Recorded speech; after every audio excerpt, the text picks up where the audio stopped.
La radio qui vous parle de NBA, c'est Radio Off Basket. Le basketball, c'est mieux à la radio. Bonjour à tous et bienvenue pour ce Dino Talk Raptors versus Celtics pour ce match 6. Alors c'est peut-être le dernier de la saison, on n'espère pas. Notre invité pour parler avec nous de la rencontre va pas forcément être d'accord avec nous. Je pense que pour toi, salut Titouan, pour toi, t'aimerais bien que ce soit le dernier avec nous. Oui, c'est sûr. J'aimerais bien que ce soit fini, qu'on plie l'affaire tout de suite parce qu'un match 7 contre les Raptors, je serais beaucoup moins serein. Avec nous pour en parler, côté Raptors, on a Alex. Salut Alex. Salut tout le monde. On démarre tout de suite comme d'habitude en revenant sur la rencontre précédente. Titouan, de ton côté, je pense que tu peux pas être plus satisfait. Ouais, c'est ça. Pas grand chose à redire. Tout était quasiment parfait. Moi, un petit relâchement en troisième quart-temps, mais bon, c'est difficile de leur en vouloir tant les joueurs semblaient maîtriser le match. J'étais vraiment content. Tous les joueurs ont mis la main à la pâte. Il y a plus de 6 joueurs il y a 6 joueurs à plus de 12 points, dont 5 à plus de 15. On a du Wanamaker qui met 15 points, Theis qui fait du 15 points, 8 rebonds. Et surtout, Theis, ça se voit pas forcément dans les stats, mais il est excellent défensivement. J'ai en tête une séquence défensive où il est en 1 contre 1 face à Kyle Lowry et il arrive bien il l'empêche de pénétrer, il reste bien en face et il force à prendre un shoot difficile. Il contient bien Ibaka. Alors même s'il n'était pas tout seul, c'est une défense collective, mais il contient bien Ibaka qui fait 7 points, 4 rebonds, je crois. Globalement, l'adresse à 3 points, elle n'était pas exceptionnelle, mais on est à 32%, c'est pas génial, mais ça reste convenable. Le seul point noir, si vraiment on doit relever un point noir, c'est Tatum et Walker qui font 2 sur 11 en combiné à 3 points. Mais voilà, c'est vraiment si on doit en sortir un. Comme je l'avais dit lors de la dernière émission, je voulais que les joueurs soient plus agressifs, que les Brown, Tatum, Walker, ça pénètre, ça aille chercher leurs points près du cercle, surtout si l'adresse à 3 points n'était pas là. Donc c'est ce qu'ils ont fait. Le ballon, il a très bien circulé. Il y a eu très peu, voire pas du tout de hero ball. En défense, les Celtics ils ont bien contenu les Raptors. Je pense que vous allez sûrement vouloir aborder le sujet, les stats des Raptors, mais il me semble qu'il n'y a aucun joueur des Raptors qui a 20 points ou plus. Et il y en a que 2 qui sont à plus de 10 points. Donc bon, ils sont très bien aidés on est très bien aidés par une adresse très moyenne des Raptors, mais c'est aussi parce que la défense des Celtics les sort de leur zone de shoot préférentiel et qu'on les force à prendre des shoots compliqués. Donc en résumé, très très peu de points négatifs, donc grosse satisfaction. Je pense que tu as tout résumé. Moi, j'avais même pas grand-chose à dire après le match. De toute façon, j'ai pas fait de retour dessus. Il y avait rien à analyser. Toronto est passé à côté. C'est quand même assez grave à ce niveau-là dans un match 5 de te dire que d'entendre dans les interviews d'après-match, on a manqué d'agressivité. Je trouve ça dingue de manquer d'agressivité dans un match comme ça. Mais bon, cette équipe, elle a montré qu'elle était capable de faire ce genre de choses. Alex, de ton côté, est-ce que tu as quelque chose à ajouter? Comment t'as vécu cette rencontre? Je ne vois absolument pas de quelle rencontre tu parles. Il s'est absolument rien passé. Enfin, non. Plus sérieusement, c'était extrêmement difficile de rester devant ce match. Déjà, il était tard pour voir ce genre de truc. À un moment donné, il faut vouloir se faire du mal. Comme ça a été dit, les Celtics sont juste déroulés. Il y avait absolument aucune adversité en face. Que ce soit offensivement, il y avait aucun mouvement. Il n'y avait pas de recherche de tir facile. Et même défensivement, enfin, c'était... il n'y avait pas d'énergie, quoi. Il n'y avait pas d'énergie et personne pour donner un coup de pied dans la fourmilière, pousser une gueulante à la mi-temps pour dire les gars, là, on est en train de se faire marcher dessus et on en demande, quoi. Donc non, vraiment très très très compliqué, très triste de voir ça dans un match 5 quand tu sais que tu es revenu après avoir pris le risque, enfin après avoir été au bord d'être mené 3-0, tu es revenu à 2 partout et sur le match 5 qui est charnière, tu te laisses marcher dessus comme ça, tu ne montres aucune énergie, c'est très très très compliqué. Et puis du coup maintenant tu es au bord de la falaise comme on dit, hein. Il faut tout donner. Je veux surtout pas revoir un match comme ça, quoi. Ouais, c'est clair. On espère. Les Raptors ont montré des facultés à rebondir, que ce soit la saison dernière ou cette année. On espère qu'ils vont rebondir. On va tout de suite aborder ce match 6 décisif. Pour toi, Titouan, côté Celtics, que doivent faire les Celtics pour enchaîner et finalement mettre la tête sous l'eau des Raptors et se qualifier pour les finales de conférence et affronter le Miami Heat qui a éliminé les Bucks hier? Reproduire le même match. Ça paraît impossible tant les Celtics ont été très bons et les Raptors très mauvais. Donc maintenant que les Raptors sont dos au mur, il faudra pas prendre le match 6 à la légère parce que Toronto ne va pas répéter le même genre de match que ce qu'ils ont fait au match 5. Après, je fais confiance aux joueurs de Boston pour rester focus. Je pense que c'est ce qui nous a posé problème au match 3 où on a sûrement pris le match un peu à la légère en pensant qu'en menant 2-0, le plus dur était fait. Je pense pas qu'ils vont refaire la même erreur, mais du coup, pour éviter ça, je pense que la clé du match, ce sera la défense. Alors, je sais, je suis pas très créatif, mais on a vu qu'on pouvait défendre de manière élite. Même des joueurs qui ne sont pas référencés comme d'excellents défenseurs, comme Kemba ou même Daniel Theis, qui n'a pas le physique pour défendre des postes 5 très costauds. On a vu que ce type de joueur pouvait faire les efforts nécessaires et que collectivement on pouvait défendre très dur et sur la longueur. En attaque, on a assez de talent un peu partout pour trouver la solution, même si parfois notre adresse à 3 points est pas terrible. Tant que les joueurs continueront à pénétrer, si l'adresse à 3 points n'est pas au rendez-vous, pour moi tout ira bien de ce côté du terrain. Donc encore une fois, j'enfonce des portes ouvertes, mais c'est vraiment la défense qui va nous faire gagner le match et la série. Donc c'est là-dessus que je vais me focaliser sur le match 6. Parfait. Je te rejoins sur Kemba Walker, qui est vraiment très bon en défense depuis le début de la série. On en avait parlé dans les premiers avant-matchs. On disait que les Raptors devaient absolument essayer de jouer les mismatchs sur Kemba Walker, mais il s'avère que Kemba Walker, c'est pas un mismatch du tout. Au final, il s'avère très bon pour faire des choses comme Laurie. Il prend pas mal de passages en force, notamment sur ses replis défensifs. Donc c'est vrai que très impressionné par cette défense de Boston de manière générale, vraiment de manière générale, avec toute l'équipe qui se met au diapason. Donc ouais, je te suis complètement sur la défense. De toute façon, comme on dit toujours, la défense wins championship. Donc c'est clair qu'avec une défense comme ça, vous pouvez voyager loin. Et là, vous n'aurez pas besoin de voyager, vous serez à domicile. Mais pour l'instant, aucune équipe n'a gagné de match à domicile. Donc on va bien voir le domicile virtuel avec les fans on va bien voir. Alex, juste avant de passer aux clés du match pour toi, on fait un petit point sur les blessés. Serge Ibaka, vraiment très incertain. On va voir ce que ça donne. Hier, il a dit qu'il prendrait ce sera game time décision, comme on dit. On va voir. Maintenant, à ton tour de donner les clés côté Raptors. Déjà, je vous rejoins sur le fait qu'il faut donner du crédit à la défense de Boston, à l'équipe de Boston tout entière qui fait les efforts les uns pour les autres. Kemba est impressionnant. Jaylen Brown fait un travail de fou sur Pascal Siakam. Donc non, faut l'avouer. À un moment donné, il y a eu un certain nombre de matchs entre Toronto et Boston cette saison, que ce soit en saison régulière, pendant le restart dans la bulle et pendant ces playoffs. Et un grand nombre de fois, Toronto est passé à côté. Donc ça peut pas être uniquement côté Toronto qu'on passe à côté. C'est que Boston fait déjouer les Raptors et ça faut leur accorder ce mérite-là. Maintenant, pour moi, le match 6, il va se jouer à l'énergie et à la niaque que les Raptors vont mettre dedans.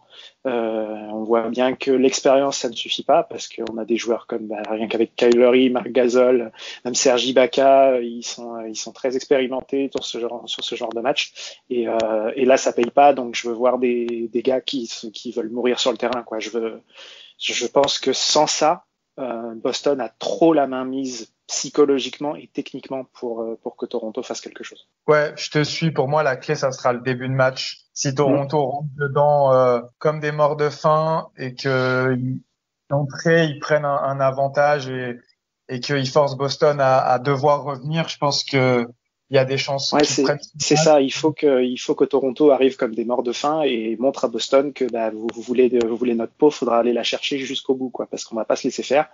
Et si c'est pas le cas, on risque encore de vivre un match très très long ce soir. Je suis d'accord avec toi. Je pense que si Boston parvient à dérouler en premier quart, après ça peut sentir très mauvais parce qu'on sait que la confiance ça joue beaucoup. Et si d'entrée de jeu tu te prends déjà un éclat, à mon avis, ça risque de pas sentir très bon. Une des clés de la rencontre aussi sera de voir si Ibaka n'est pas là, quel comportement auront les joueurs qui vont le remplacer, sachant que malheureusement, comme Nick Nurse n'a pas beaucoup fait tourner, des Chris Boucher, Rondae Hollis-Jefferson, on peut redouter le fait qu'il n'ait pas le rythme. Ça, moi, ça me fait un petit peu peur pour tout avouer parce que ces joueurs-là, en fait, ils ont plus trop vu le terrain, à part le garbage time, le long garbage time contre Boston dans ce match 5. Donc, je sais que ces joueurs-là sont capables d'amener l'énergie, mais est-ce qu'ils seront vraiment en rythme? C'est ça le problème. On va voir ça. En fait, moi, je vois plutôt ça dans l'autre sens, c'est-à-dire que Boston n'a pas vu ces joueurs-là face à eux. Donc, c'est le genre d'énergie que ces joueurs-là peuvent apporter qui peut pas forcément déstabiliser sur toute la longueur du match, mais à un moment donné, je sais pas moi, Boucher qui contre et sur la transition, il est lancé au dunk par Kyle Lowry, ou tu vois ce genre de truc, ça peut apporter ce petit boost sur 4-5 minutes qui permet à Toronto de faire un run. Et ce genre de choses, ça peut être décisif en fin de match. J'espère, je croise les doigts, j'espère que tu vois plus le verre à moitié plein et moi ou un gros rebond offensif de Hollis-Jefferson au hustle, tu sais, comme il sait bien faire en arrivant de loin et en prenant le rebond au-dessus de 2 joueurs plus grands que lui. Il est capable de faire ce genre de choses et apporter des secondes chances à Toronto, quoi. Ouais, je reviens rapidement sur Rondae Hollis-Jefferson, après on va enchaîner. Je comprends pas le choix de Nick Nurse de pas l'aligner en fait, parce que je trouve qu'il a un profil parfait face à cette équipe de Boston. Justement, on a vu que les grands avaient du mal justement face à la vivacité des joueurs plus petits à l'intérieur, notamment de Boston. Et je trouvais que Rondae Hollis-Jefferson, il avait le profil parfait. Lui, il est pas très grand, mais il est physique, il est actif. Et justement, au tour précédent, c'était lui un peu ce 8e homme, et finalement Nick Nurse n'a pas du tout choisi de le faire jouer, il n'a pas joué du tout. C'est vrai que ça peut paraître paradoxal quand on sait que Toronto a des gros problèmes d'adresse sur cette série, de vouloir faire rentrer un joueur comme Hollis-Jefferson qui a juste pas de shoot. Faut être honnête, à un moment donné, dès qu'il s'éloigne du cercle, c'est compliqué. Mais il a cette faculté et ce hustle qui est capable de faire basculer et de mettre du rythme dans cette équipe, quoi. À un moment donné, il faut les bouger, quoi, parce que c'est pas possible d'arriver en demi-finale de conférence et de proposer ce genre de presta, quoi. C'est vrai, c'est peut-être son manque de tir de loin qui fait qu'il n'a pas pris part aux rencontres. On enchaîne tout de suite. Tito, on va te laisser parler un petit peu puisque là on est un peu trop bavard. Dis-moi un peu quel est le duel que tu vas suivre ou les duels à suivre dans ce match 6. Alors je pense qu'on a fait le tour de pas mal de duels, mais celui qui m'intéressera particulièrement sur le match de ce soir, c'est pas un duel de joueurs, mais c'est le duel des coachs. Alors jusqu'à maintenant, Stevens a globalement fait de bons playoffs, je trouve, même si on peut lui reprocher la défense de zone qu'il a proposée lors du match 3 sur le shoot au buzzer d'Anunoby. Mais comme vous l'aviez évoqué dans la preview du match 4, il me semble, si ça passe, on aurait crié au génie, et quand on regarde l'action de plus près, on voit que c'est plus de la faute des joueurs que du coach. Donc jusqu'à maintenant, je trouve que Stevens a fait du bon boulot. Sauf qu'on le sait, Stevens, il a eu quelques déboires en playoff ces dernières saisons. On lui a souvent collé l'étiquette d'un excellent coach de saison régulière, mais qui se fait souvent out-coacher lors des matchs de playoff, notamment lors des matchs éliminatoires. Je pense notamment au match 7 des finales de conférence 2017 de mémoire contre Cleveland. Et quand il est outsider, il arrive toujours à s'en sortir, il arrive toujours à sortir de belles performances, à motiver ses joueurs. Mais par contre, quand son équipe est favorite, donc comme justement en 2017 où les Celtics finissent premier de la saison régulière et où on s'attend à ce qu'ils dominent un Cleveland qui est rempli de blessures et où il y a juste entre guillemets que LeBron James. Visiblement, ça suffit d'ailleurs. Et c'est donc quand son équipe est favorite, je trouve que c'est là où il a eu le plus de mal. En tout cas, c'est l'étiquette qu'on lui colle depuis quelques saisons et à raison d'ailleurs. Là, on est sur un Game 6. Face à une équipe qui, à la base, est favorite, mais au vu de la physionomie de la série et de l'absence d'avantage de terrain dans la bulle, au final, je trouve, se retrouve outsider. C'est Boston, désormais, selon moi, qui est favorite pour le match 6. Un match qui est décisif, qui peut envoyer les Celtics en finale de conférence dès ce soir. Donc j'attends que ce soir, pour moi, Brad Stevens doit prouver qu'il a progressé, qu'il est un coach qui peut emmener une équipe loin en play-off et qui peut assumer la pression d'une équipe favorite. Et en face de ça, on a Nick Nurse, qui est coach de l'année en titre, qui lui a prouvé qu'il pouvait emmener une équipe en finale NBA, même remporter le titre. Dans la série, alors vous allez sûrement mieux en parler que moi, mais dans la série, je trouve qu'on l'a vu un peu plus fébrile et il y a certaines situations où on pouvait justement dire que Stevens outcoachait Nurse. Je pense qu'en plus, il a rarement été dans une situation aussi stressante, dans le sens où il a dominé la saison régulière, l'année dernière aussi. Je pense qu'il a rarement été dans une situation d'équipe dos au mur. Donc je suis curieux de voir comment il va réagir alors après la fessée du dernier match, mais surtout ce qu'il va proposer pour éviter l'élimination de son équipe dès le match 6. Parfait. Alex, de ton côté, quelles sont les clés côté Raptors? Moi, j'avais envie de souligner aussi Nick Nurse. Donc, Titon l'a très bien fait. J'ai rien à ajouter. On attend que Nick Nurse réagisse. On peut critiquer un peu ce qu'il a fait dans cette série jusqu'à présent. Il n'a pas été le coach dominant qu'on attendait. Il s'est fait bouger par Stevens. Moi, je suis d'accord avec Titon. J'attends une réaction de Nick Nurse qui a son équipe dos au mur. Il avait la saison dernière, quand les Raptors ont été dos au mur par 2 fois, il a su faire en sorte que ça se passe bien. Donc, à voir. À toi de nous donner d'autres duels. Déjà, je suis totalement d'accord avec vous sur le fait que Nick Nurse, il me donne cette impression, tu sais, d'un boxeur qui a pris un coup et qui est complètement sonné dans les cordes et qui est sur le point de se faire achever. Il y a un moment donné où on a besoin, autant les joueurs ont besoin de voir que leur coach est là et va essayer de faire en sorte de pouvoir les mettre dans de meilleures dispositions. Mais pour moi, un autre aspect que je vais beaucoup surveiller, c'est les problèmes de faute défensivement. Il y a beaucoup trop de fautes qui sont sifflées contre Toronto et qui mettent en difficulté. Van Vliet a été en problème de faute très tôt dans le match, encore dans le match 5. Siakam en fait beaucoup aussi. Alors je ne me permettrai pas de parler des arbitres qui ont un poids sur ce genre de choses, hein, mais pour moi c'est aussi de la faute des Raptors. Il y a beaucoup trop de provocations faciles pour aller chercher des fautes côté Boston. Et offensivement, faut arrêter de prendre trop de shoots compliqués. Autant au début de la série, on pouvait dire oui, mais l'adresse est pas là, pourtant on a des shoots grands ouverts, ça rentre juste pas. Sur ce match 5, j'ai eu l'impression qu'il y avait beaucoup moins de shoots ouverts. Beaucoup moins de mouvements, beaucoup moins de circulation de balles. J'ai trouvé ça très compliqué. Il y a eu un moment donné, il y a plusieurs minutes où on envoyait brique sur brique, c'était abominable. Donc il faut vraiment changer ça, parce que si défensivement t'envoies tout le monde sur la ligne et qu'offensivement toi tes shoots y rentrent pas, il y a aucun moyen de remporter le match. Parfait. Oui, on n'a pas trop mis de duels en lumière parce que de toute façon, on les a un peu tous abordés dans ces previews. Et puis là, dans ce match-là, c'est pas forcément un duel qui va être prédominant. Ça sera vraiment, comme on l'a dit, comment les coachs vont gérer ça et et l'intensité que les joueurs vont mettre. Juste pour rajouter, en termes de duel, s'il y en a un que je vais beaucoup surveiller, c'est Kyle Lowry. Il faut que les autres arrivent à faire en sorte de lui éviter d'être marqué par Marcus Smart, parce que là il le muselle et il faut que les autres viennent réussir à forcer les switches pour que Kyle Lowry puisse s'exprimer comme il l'a fait au match 3 et 4. C'est là que Nurse a son rôle à jouer. Ouais. On termine rapidement avec les Factor X côté Celtics. Titouan. Alors j'aurais bien été tenté de dire à nouveau Daniel Theis. Je trouve qu'il a montré lors du dernier match qu'il peut nous faciliter le match énormément quand il tourne en quasi double-double et qu'il domine la raquette. Mais pour changer, je vais m'orienter vers un joueur du banc.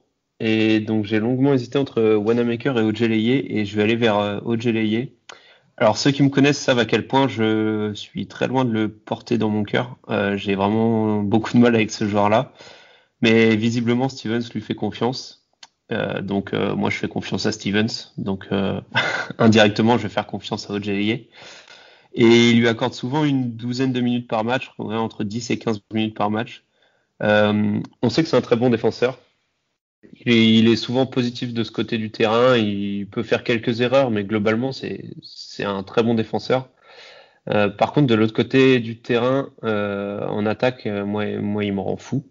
Toronto va être plus agressif, notamment sur le trio Walker, Brown, Tatum. Donc à ce moment-là, Ojeleye, faut qu'il rentre ses tirs. Faut que ce soit fini les briques à 3 points, surtout que le ballon circule bien, donc souvent il a des shoots ouverts.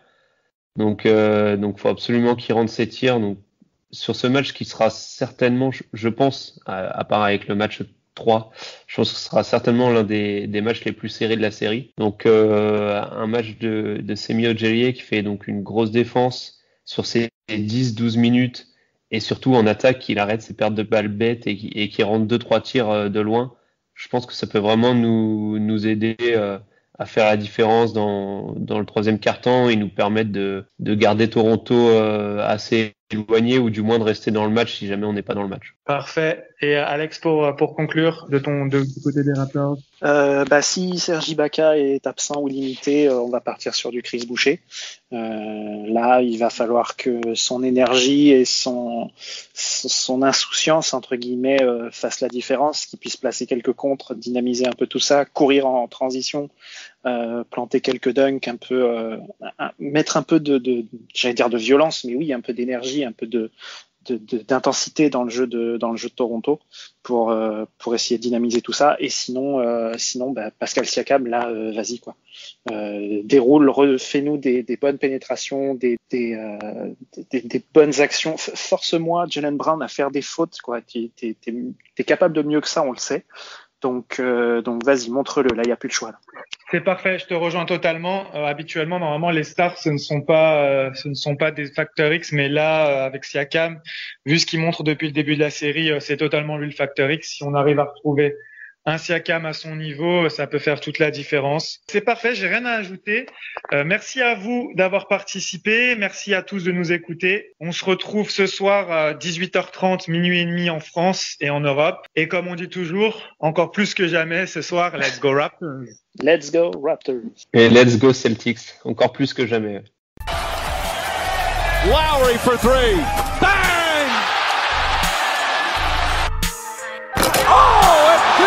It's over!